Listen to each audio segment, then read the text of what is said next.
ఉప ముఖ్యమంత్రి పవన్ కళ్యాణ్ భార్య అన్నా లెజ్నోవా వారి కుమారుడు మార్క్ శంకర్ పై జరుగుతున్న సోషల్ మీడియా ట్రోలింగ్ పై తెలంగాణ కాంగ్రెస్ ఎమ్మెల్సీ విజయశాంతి తీవ్రంగా స్పందించారు. అన్నా లెజ్నోవాను ట్రోల్ చేసిన వారిపై విజయశాంతి గట్టి సమాధానమిచ్చారు. అన్నా లెజ్నోవా తన కుమారుడు అగ్ని ప్రమాదం నుంచి క్షేమంగా బయటపడినందుకు కృతజ్ఞతగా తిరుమలలో శ్రీవారికి తలనీలాలు సమర్పించారని, అన్నదాన ట్రస్టుకు విరాళమిచ్చారని విజయశాంతి గుర్తు చేశారు. ఇలాంటి మహిళను ట్రోల్ చేయడం తప్పు అని ఆమె మండిపడ్డారు.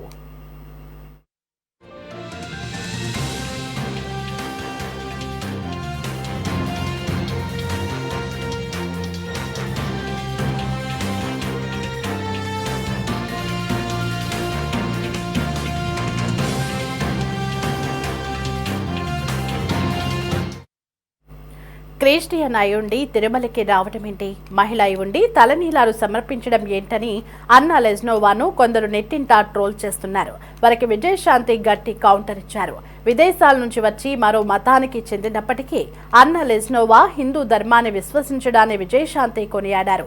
దేశం కాని దేశం నుంచి వచ్చి పుట్టుకతో వేరే మతం అయినప్పటికీ హిందూ ధర్మాన్ని విశ్వసించిన మహిళ ఏపీ డిప్యూటీ సీఎం పవన్ గారి సతీమణి అన్నా లెజ్నోవాపై కొందరు కామెంట్ చేస్తూ ట్రోల్ చేయడం అత్యంత అసమంజసమని విజయశాంతి అన్నారు.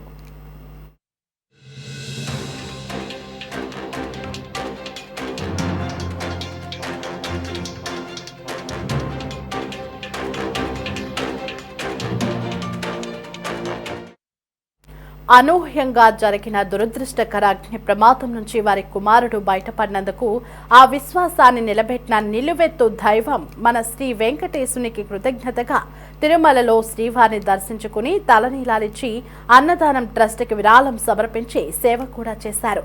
సాంప్రదాయాన్ని గౌరవించిన అన్నా లెజ్నోవాని కూడా ట్రోల్ చేసేవారిని తప్పు అని చెప్పక తప్పడం లేదు అని విజయశాంతి విమర్శించారు. పవన్ కళ్యాణ్ భార్యని విమర్శిస్తున్న సమయంలో తోటి మహిళగా విజయశాంతి ముందుకు వచ్చి సపోర్ట్ చేయడం చాలా గొప్ప పరిణామం అంటూ ఆమెని నెటిజన్లు ఆకాశానికి ఎత్తుకున్నారు.